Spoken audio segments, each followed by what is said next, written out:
Just delay，各位观众朋友，晚上好，欢迎您收看藏人行政中央电视台本周西藏华语节目。今天是藏历2144年2月4号，公元2017年3月31号。今天的主要新闻有：印度前外长参访达兰萨拉，谈及藏中问题；第16届西藏人民议会第3次会议圆满闭幕。为期2天的感恩印度活动在钦奈圆满结束。藏人行政中央驻外办事处的各项消息。Tibet TV 发行妇女赋权歌。下面请看详细内容。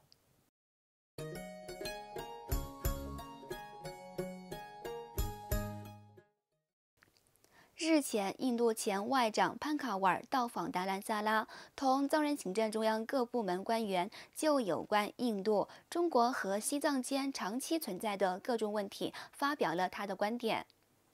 本周四3月23号，印度前外长潘卡瓦尔西巴尔到访达兰萨拉，旁听了第16届西藏人民议会第3次会议。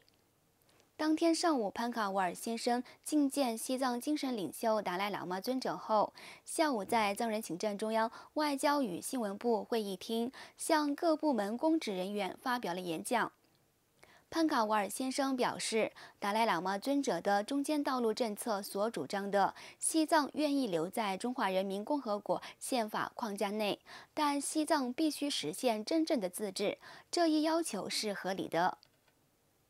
他指出，目前中共当局仍在西藏境内部署着大批全副武装的军警，如果这一处境得不到改善，那么西藏如何实施自治？他表示，中共当局在西藏进行大规模军事演习，与西藏自治是相互矛盾的。在当天的演讲中，潘卡瓦尔先生还表示，印度在解决西藏问题的政策方面要有进展。他表示，印度应该要声明，西藏是中国的一个自治区，而不是中国的军事占领区，并且要告诉中国领导层，他们有责任为印度和中国的利益关系，要按照西藏人民的愿望来解决西藏问题。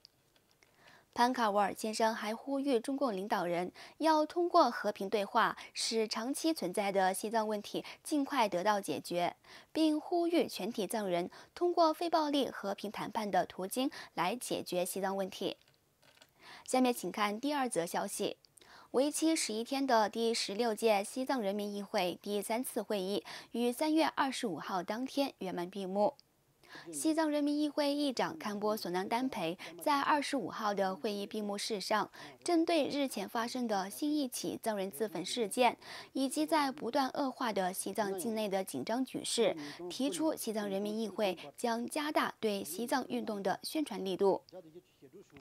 议长再次向中共当局发出呼吁，要求中共当局尊重西藏境内民众提出的合理诉求，停止对西藏实施错误政策，并尽快同藏人代表间展开具有实质意义的和谈。西藏人民议会议长堪波索南丹培还针对噶夏内阁在此次的会议过程中突然离席行为提出批评。他表示，大选后的社会环境比大选过程更为重要，因此呼吁大家处事要谨慎。此外，由藏人行政中央外交与新闻部属下的西藏博物馆和位于印度首都新德里的印藏友好协会联合在印度南部钦奈马德拉斯大学举办的感谢印度活动于本月25号圆满结束。知名藏学家克劳德·阿皮、马德拉斯大学索尼嘎·古巴特博士以及洛亚拉学院教授伯纳德·萨米为首的诸多学者出席了活动。西藏学者克劳德·阿皮主持了会议，并就西藏对印度等亚洲国家的地缘政治意义发表了讲话。他强调，西藏是亚洲诸多国家的河流之源。他还揭示了中国当局在西藏各地建造水坝、开采矿产，严重污染西藏河流，对下游人民造成灾难性的后果等等。随后，伯纳德·萨米博士针对中共当局的错误治藏政策，导致从2009年至今，西藏境内发生146起藏人自焚事件等恶劣的人权状况进行了介绍。并呼吁中共当局允许藏人自由实践文化和宗教信仰。而马德拉斯大学索尼嘎古巴特博士则讲述了藏人行政中央和流亡社区实施民主制的演变过程。接下来，请看藏人行政中央驻外各国办事处的最新消息。为了向国际社会介绍当前西藏境内不断恶化的人权状况和政治局势，藏人行政中央驻布鲁塞尔办事处和国际声援西藏运动组织于本月27号在当地开展了为期3天的西藏问题游说活动。主办方藏人行政中央驻布鲁塞尔办事处代表扎西平措和来自德国、意大利、波兰等国的与会藏人在此次活动中会见了欧盟组织下属委员会及人权组织的各部分成员，向他们介绍西藏境内的严峻局势，并寻求各国政府加大关注西藏局势。而在26号当天，藏人行政中央驻英国办事处代表屈佩茨人和英国米尔顿凯恩斯市长马约夫在米尔顿凯恩斯的尼泊尔神秘佛教寺庙前举行了一场西藏国旗升起仪式。此次活动是由长期支持西藏运动的凯瑟琳·莫斯蒂女士组织的，这也是她组织的第4年西藏国旗升起活动。当天约有80人参加了该升起活动。藏人行政中央驻英国办事处代表徐培慈人在仪式上感谢市长马约夫先生的出席，他还感谢凯瑟琳和所有支持西藏运动的人士，并呼吁他们继续支持西藏的自由斗争事业。此外，藏人行政中央驻拉美地区代表次汪平措因非洲阿里市市长杰拉多·艾斯皮多先生和智利自由党全国总统费拉多·米洛奇先生副主席的邀请，从3月17号至19号对非洲智利北部展开了为期3天的参访。期间，代表次汪平措在市长办公室会晤了办公室工作人员和部分该地区政要。稍后还参观了当地多所公立学校，并同上述学校的师生间展开互动，同时就世俗教育伦理方面进行了讨论。此外，3月12号西藏妇女日当天，西藏歌剧院妇女艺术家们在尊者达赖喇嘛处表演的妇女赋权歌，今日将在 Tibet TV 发行。这首歌赞颂了妇女的智力和富有同情心的力量，并倡导富裕父权力量在世界上实现和平领导。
观众朋友，藏人行政中央电视台本周西藏节目就到此结束了，感谢您的收看，我们下周同一时间再会，晚安。